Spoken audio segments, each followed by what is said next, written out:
What's up, squad? Welcome to episode 4 of our BabexPete Story. The BabexPete Story. We left off last episode talking about our start on Mixer and how all that went down. So we were playing a lot of Fortnite, and Destiny was kind of, what was it? Warmind? We don't talk about those, Pete. Sorry, Curse of Osiris and Warmind. The expansions which must not be Curse named. of Osiris, which specifically. shall not be named. Yeah, Warmind was like getting better. It was like a step in the right direction, but I think we played Warmind for maybe 2 weeks, 3 weeks. I don't know. Well, we jumped. Okay, so every Destiny expansion, we jumped in to check it out, and we played like the story and like maybe a little bit of PvP, and then we left. That was when they were doing like raid layers and stuff. And yeah, I think that was when we did Spire of Stars on Troggy's Wi-Fi, hotspot. Phone, data hotspot at the hotel. Yeah. At the hotel. There's a story. Yeah, our first completion of Spire of Stars was on a hotspot. Possibly host. Our only completion. I don't think we ever did it again. You're right. I don't think we did. Maybe once, maybe not. Maybe I don't once. know. Anyways, fall of that year, however, brought us a little something called Forsaken. Forsaken, for me, was bomb. Was like the Destiny 2 I needed. And they've made a lot of improvements since then, but Forsaken brought the changing of the weapons. Back to special ammo? Yeah, back to primary special, or, well, it's kinetic. I was reminded that primaries got buffed right before that. I had forgotten. Someone on Twitter was talking about like their favorite metas, and someone mentioned how the primary meta right before Forsaken was actually really good because they buffed primaries. So time to kill was a little better and a little more Destiny-esque. A little more exciting. More like Destiny, yeah. But Forsaken was huge because it allowed us to actually consistently create Destiny content again. And that was something that we hadn't done since Destiny 1, really. So that was kind of cool because we got to go from Fortnite and those directories back to something that we were a little more comfortable with, where our journey with streaming had started, and that was really exciting. That was a lot of fun. That was the revitalization of Destiny that we needed. Yep. That kind of bled into a big change for us, where this one was able to go full-time streaming. Yeah, we started full-time fall 2018. I think it was like October or November. No, I want to say November for some reason. But that was exciting. We're still full-time now. And that kind of introduced a new problem, because at first I was playing a lot of Destiny, and we were used to playing a lot of Destiny and not really playing Destiny full-time a ton else. And I realized very quickly that it's a lot. Like 40 plus hours of Destiny a week, like, and only Destiny, was not for me. I just was like, I got to a point where I didn't really want to play Destiny anymore. And by the time Pete would get home, I would have already been playing for like 5-6 hours. And then I'd want to play Destiny. Yeah, he'd want to play Destiny, but I wouldn't want to play Destiny because I was over it already. So it kind of created this interesting problem that we had to tackle. And that would be when I started to kind of branch out into more like single player games. And we did the first one that I really remember like really enjoying was Zelda Breath of the Wild. And I'm really glad that when did we get the Switch? I don't remember when we got the Switch. Anyways, I don't remember when we got the Switch, but regardless, that was a big one for me personally, because it kind of opened my eyes to how good like different games could be on stream and different content could be. Before that, I think I tried some, like, a few things, but there wasn't anything that like really connected with me and our community until like Zelda Breath of the Wild that I personally remember. And since then we've done a ton of different games, different stuff on Game Pass, Hellblade, different suggestions that people have had. But yeah, that like really solidified that we could do that for me. 100%. Yeah. And that's been good, like figuring out our variety formula. Yeah. Kind of figuring out how we decide what to play and when to play it has helped a lot. So we also started to make some merch. So we had a Design by Humans store that had a few different, I guess, what do you call them? Designs. Like designs. Yeah. Designs. And then we found Spreadshirt. Spreadshirt is really cool. Spreadshirt is very cool. If you guys haven't checked it out before, they have everything from like baby clothes to aprons, like kitchen bags. Aprons and bags, hats, everything. All kinds of stuff. And it's very customizable. Yeah, that's the coolest thing about it is you can actually like upload your own images to add to the shirts as well. You can buy designs by themselves and add them to what you want.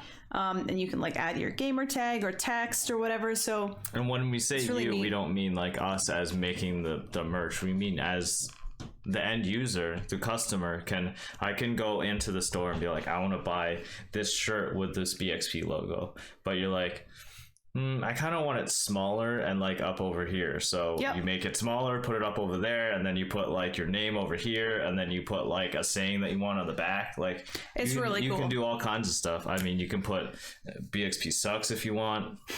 Technically, you could. Whatever you want to do.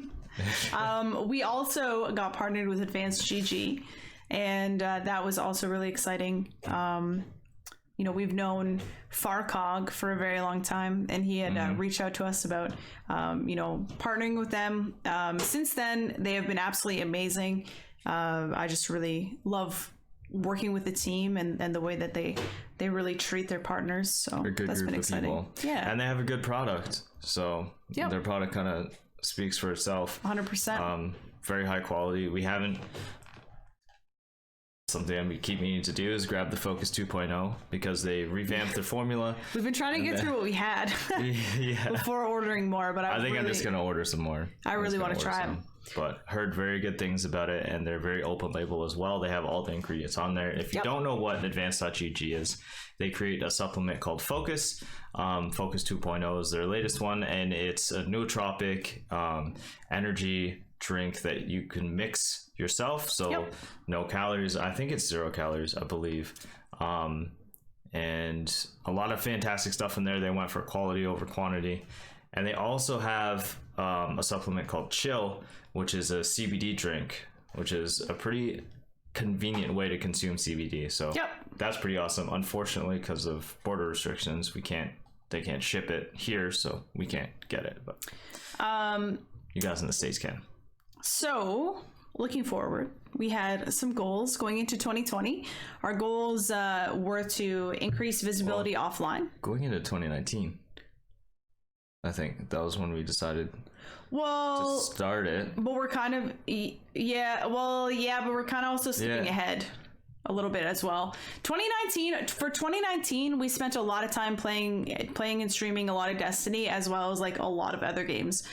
We were really trying to figure out what direction we wanted to go in with our content and like try a lot of new things to see what types of things we liked and what types of things we didn't, streaming together and streaming alone, including like trying different co-op games and whatnot to try to see how we could stream a lot of Destiny, but also have the option to do some other things without kind of like cornering ourselves in one spot. And that's what I was gonna say. I'm pretty sure we had kind of similar goals going into 2019 that we carried over some of those to 2020. Yeah, for sure. The main thing being diversifying our content and trying to like work on different skills, which started us in 2018 to start doing YouTube videos that didn't last a whole long. We started them in December, and we were putting out highlight videos once a week until about May. And that's all we were doing for YouTube. Was every week we had every week? Yeah, it was every week we had a highlights video of the previous week's stuff. And we were learning how to edit and whatnot. They were kind of more like mini montages of like stuff that was happening in stream with music and whatnot. And we just weren't really seeing, one, like a lot of views on them, and two, it felt like our time investment into what we were doing wasn't like, we weren't really getting any sort of payout after that time. Like we weren't really seeing a lot of growth or anything.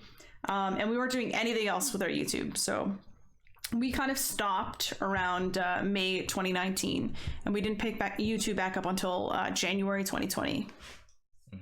This year we went into 2020 with, I think that's why you were skipping through, because in 2020 we had these goals were very what's the word, I don't know, prominent, I guess. Well, I think we had some defined goals that we wanted to. I think we had achieve. Goals that we wanted to achieve in 2019, but I think we were just so busy trying to like focus on too many different things that we didn't really have a game plan for how we were going to do that.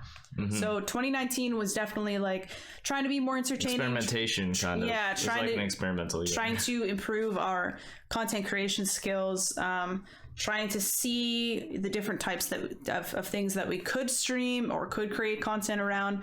And then like 2020 was kind of like focusing on those things that we felt like we excelled at or really enjoyed and trying to be better at those specific things. Yeah. I think 2020 for us has really been about consistency in all areas. Like refining what we've learned from 2019 into actions. And finding balance for how that works.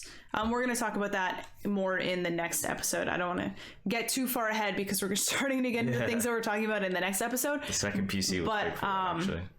But YouTube in 2020, we started to do very consistent uploads, and that's going well. We started our podcast in September 2019. Again, we ended up doing a few weeks, and then we took a big break. We just were finding it really hard to fit everything in with everything that was going on in our lives and our streams and whatnot. And that's kind of where I'm saying, like in 2020 this year, we went into it looking for balance, looking for consistency, and looking to provide the best content that we could across all of our content, offline and online. Well, I say offline, it's still online, but off stream and on stream content. So yeah, getting into the start of 2020, we started to restream because we were looking to diversify our content and our audience and reach to different places and kind of see if we could have a presence in multiple places at once. We were kind of, the thought process behind that was kind of like trying to diversify so that we could adapt if something happened and just have a bit of a safety net. And we had also, at this point, it had been about 2 years that we've streamed solely on Mixer. And we're kind of like looking at Twitch and thinking back on it. I think there were definitely some feelings of like, we started on Twitch, like what would have been like if we stayed on Twitch? What is it like over there now? Oh, we were 100% having those conversations. Right, we were having those conversations, and not to mention, one of the big things that impressed us about Mixer when we moved over 2 years before that is the amount of features they were pushing through and the new things that they had, the things that Twitch didn't have. And Twitch actually started to adopt some of those features, the way the carousel works, the way the front page works, and discoverability and stuff. So then 2 years later, new features that Mixer didn't have. So fast forward 2 years, and those are all kind of there, and there was definitely some intrigue on like what Twitch was like. And we'd hop over there and watch people's streams every now and then. Not that we were spending a whole lot of time over there. Well, I think the biggest thing that we learned from Restreaming was that there was kind of this disconnect because you had a Restream bot that was, spitting stuff off from one stream to the other, but especially on the Twitch side, it was mostly it looked like the bot talking because most of our viewers were on Mixer because we spent the last 2 years on Mixer. So it was kind of like on the Twitch side, it was almost like intimidating because you have this chat that doesn't look normal. And it all looks big. It looked kind of like big and spammy the way it was. I know it's like on the surface it may look like it's just a superficial thing, whatever, it doesn't matter. But when you go into a chat and it's like every single line is like Mixer Restream bot blah blah blah blah blah so and so ... and then their message, and maybe they say hi. There's something clunky about it's clunky, and I feel like there's a disconnect. It was weird. And then also is because if we have like our Mixer viewers on Mixer, they're not going to be helping to boost viewership on Twitch. There's no reason for them to go to Twitch. There's no reason for them to go to Twitch. So therefore, our Twitch numbers are not going to be reflective of our Mixer numbers, which doesn't help with any growth on Twitch because we're just going to be at whatever. Yes. So our solution for this was in April, we decided we were going to do 1 day a week on Twitch. And Twitch only. So 1 day a week on Twitch and the rest of the streams on Mixer, and kind of use that to get people from Mixer to, come to the Twitch side and check it out, understand the platform a little bit, follow us there. And then people from the Twitch side that would come through, if they wanted more of our content, they could come to Mixer and they could, follow us there and check us out. And that was kind of nice for like bridging the two platforms, because I know for where we are now, that helped a lot to kind of get ahead a little bit, so people would like kind of know where we were later.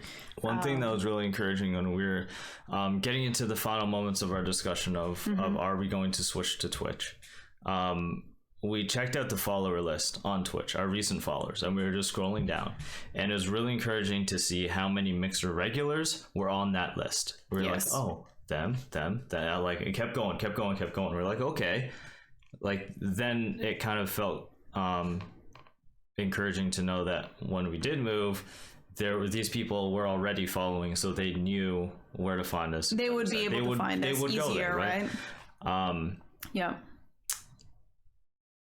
There was something else I was going to say, but I'll remember. That's fine. So the other big thing that we did during this time was we ran a Destiny 3v3 Clash League called the BabexPete League. And the goals of that were to bring the community together while Destiny was in a lull, because we planned it to happen kind of in between drops after people had leveled and played the new stuff. And then basically like the last month. It was like the last month and a bit of the season before the new content. It ended before the new content came out. And there's always this lull in Destiny, and it's nice to provide something for people to kind of reason for people to play. Yeah, reason for people to play. And actually, we didn't even plan this at all, but it ended up being. So what we did is we had two divisions. We didn't really want to have like a round robin where everyone in the one division of like 16 teams played each other, because that would have taken way too long. So we split it into 8 and 8, and they played each other, and then they had their individual tournaments for division. We split it with KD because that's the easiest thing to go off of. Yeah. But so our Division 1 tournament, Division 2 tournament happened at the end of when everyone played everyone, and then we used the placements for seeds. Or for seeding in the tournaments. The tournaments ended up being literally the weekend. The last tournament happened the Saturday before the Tuesday reset of the new season. Right. So it was like right at the end. Right to the end. That was before Trials had dropped. Yeah, Trials was going to drop the following season. One of the main reasons that we haven't really, for me anyways, I haven't really thought to run another one, because I know Trials is around. I know people are busy doing Trials help and whatnot, and it just kind of feels like there's more stuff for the PvP community now, regardless of whether it's something that is fun, perfect or good or fun. But it's also that there was like it was a lot of work. Like we we were featured on the front page of a Mixer almost every single Wednesday when we were shoutcasting the games, and that was really cool for us and really cool for the people involved. And we really tried to make it about like showcasing this league for people to come watch and like have fun and like see that Destiny can have this sort of like competitive scene while also being like positive and like have some fun around it. And I think the reality is like it took so much time and energy that other areas of our stream weren't necessarily being worked on the same. And as much fun as it was, I don't really know I don't know when we're gonna. I don't really know if or when we'll do another one. Like I would like to, but I think we would need more help. I was gonna say, I think the only condition that would make me want to do it again is if we could collaborate with some other people and put a team together to run it, as opposed to just us, because it was a lot more work than I think people realized.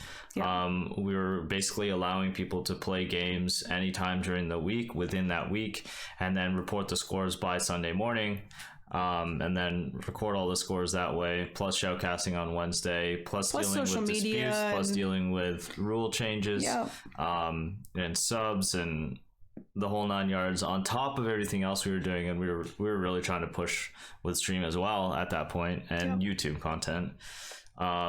So maybe one day. Maybe one day. I was gonna say though, with Trials in its current state, it may not be a bad time to do it. But like I said, because if we do it on the Wednesdays, if we just have like matches on Wednesdays, that'd be a good thing for people who play a lot of Trials to do during the week. But I think we'd have to figure out some sort of help or something. But maybe we can do something on Twitch with that. We'll see.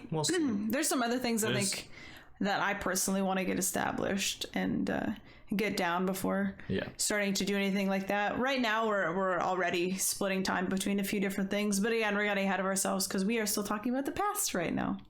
Next episode, we will be more caught up on what's happening now. Yeah, and this will kind of turn into more of a current discussion vlog than a reflection on the past. Yep.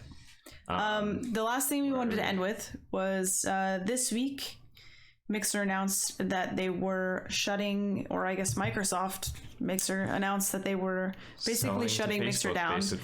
And selling to Facebook. So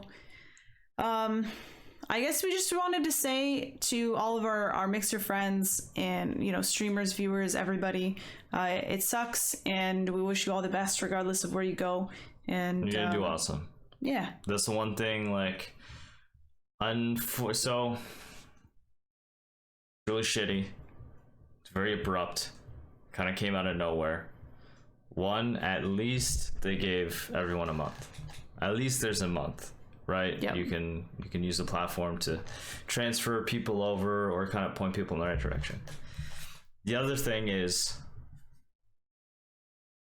at least it's the whole platform. At least it's not a large chunk of people are just gone, because then your followers may still be on the platform.